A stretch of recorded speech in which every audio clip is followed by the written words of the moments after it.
Good morning, Shield Wall Nation. Make sure you like, subscribe, and share this video. Without you, this information will go nowhere, so please help out. And this video will be your daily report.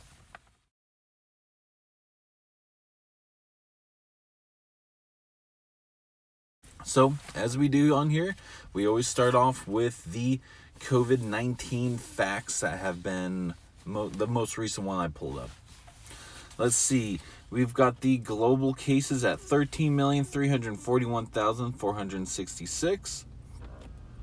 Global deaths are at 577,968. Global recoveries at 7,788,210. The U.S. cases are 3,507,632 with 138,700 deaths. The recoveries are 1,565,551. We're climbing slowly, but unfortunately we are climbing. Let's see. Recently, Florida has broken some sky-high case numbers, squashing some countries in the daily count. Many labs in Florida report a 100% positivity rate, meaning that every coronavirus test was positive. Which kind of makes you question maybe there's something wrong with the test. Also, what I've heard was you can test positive and not actually have the virus. You've had it before, recovered from it, then when got tested, and then you test positive. Reporters investigated into the errors and found that Orlando Health, while it had 98% positivity rate, the true number was 9.4. Orlando Veterans Medical Center showed a 76%, but the real rate was 6%. So, there's that.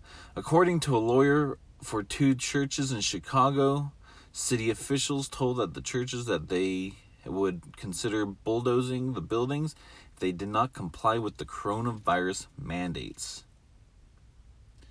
So, I don't know. I'm sick and tired of the government being one hand it's okay to protest and burn down the city and be in high numbers, and then the other hand you can't go to church with not as high numbers, but you're still doing the same protection, masks and such. I think it's freaking ridiculous. So I hope they sort that out. Let's see. West Virginia has reduced the social gathering limit from 100 to 25 people. Oregon has reduced indoor social gatherings to 10 people, and Ohio has created a hotline for mask violation tattling. A $750 fine and up to 90 days in jail could be a result from the second-degree misdemeanor. Too bad they didn't implement this months ago. Now they're trying to screw over citizens. Anyway, let's talk about these stimulus checks. Let's see. Senate Majority Leader Mitch McConnell said that the negotiations to extend COVID-related benefits will start next week. Meanwhile, House Majority Leader Steny Hoyer said that the House will be in session for an extra week in early August so they can pass another stimulus and relief bill. However, I don't think they're going to pass the bill. I just don't see it. So, let's see. Atlanta Federal Reserve President Raphael Bostic warned that the recession may end up lasting longer than is currently being projected. He says the time required to recover might be quite a bit longer than we might have otherwise expected, he said, based on continuing the disruption from COVID-19. During June's Federal Reserve meeting, officials discussed, and I quote, further economic disruptions and possibly a protracted period of reduced economic activity, end quote. Due to the, once again, quotes, Additional waves of outbreaks, end quotes. So, in the beginning of this year, beginning of the COVID pandemic, they predicted that there will be another increase, or what they call a W curve. So the first one went up, and now we went down, and now we're starting to go up again. Now, they predicted it would be during fall because summer will help kill the bacteria, but that obviously did not happen. So let's get out of this COVID. Let's get into some more interesting things. Let's see. A protest urging Mayor Linda Crewson of St. Louis to resign turned violent. The protest came after she read aloud some names and addresses of some who want to defund the police. Conditions of the illegal camping outside the city hall were unsanitary and dangerous. A city employee was hit in the face with a gun.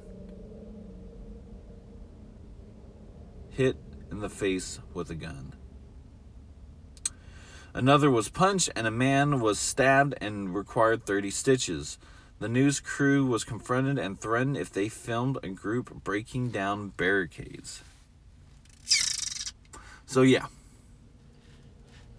they threw a gun. I guess it's better getting shot, but they threw a gun. There was a growing upset over the lack of outrage in the media over the death of the young white mother that was ambushed and shot for allegedly saying all lives matter during an earlier confrontation. She's not the only person to be attacked to lose her life in unrest, though her murder seemed to be more cold-blooded than most. I think most of the murders from what this group that actually killed her claimed be Black Lives Matter. As far as the violence and cold-blooded murder from Black Lives Matter since this whole after George Floyd's death has been all cold blood. It's not right. It's disgusting. Also, further facts from that, and this is from a testimony of the girlfriend's fiance/brother. There was the conflict between the two groups.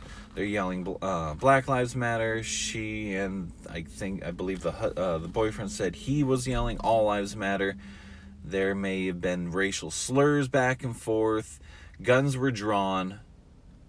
It was de-escalated. They walked off. And as they're going over the overpass, quite a distance away, a member from Black Lives Matter shot and hit her and killed her. So it's not necessarily like they said all lives matter and then boom, you're dead. A little bit of a conflict through other words, and then it ended violently. So let's see. A squirrel. It's kind of going back to a more disease thing. A squirrel in Colorado tested positive for the bubonic plague. Treatment is available today, but China's alert about the unknown pneumonia in Kazakhstan. It seems to be becoming a pattern. People are seeking the next big pandemic behind every rock and tree. We need to stop. Let's not find pandemics. Let's leave them alone. All pandemic lives matter.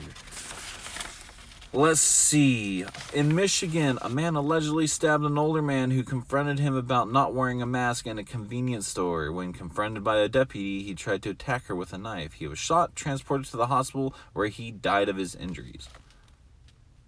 Well, there's that. He doesn't have to worry about the pandemic anymore now, does he? Now, let's talk about the TV show hosted by Nick Cannon that was swept under the rug. Nick Cannon recently made incendiary comments about non-blacks. Cannon explained on his podcast that when you have a person who has the lack of pigment, the lack of melanin, then that they know they will be annihilated, and that people that don't have melanin are, and I'm going to say this carefully, are little less than those who do. Cannon then referred to white people as the true savages that are closer to animals, reducing to having rob, steal, rape, kill, and fight in order to survive. So his media response has been so far muted by the media. Of course, it's this agenda that they're trying to push. They're trying to push that all white people are evil, and this violence upon white people is okay. And that's still violent, and it's still illegal, and it's still racist. Let's go to the Stone Mountain. In fact, today, July 15th, there's going to be three activist groups. Protect the South, Heritage Not Hate, and the American Patriots USA are planning an event at Stone Mountain, Georgia on August 15th. The event Defend Stone Mountain is being described as a response to the left-wing traitors and the racist Black Lives Matter movement who wish to erase our ancestors' history and destroy our monuments. Stated that the time to fight back is now.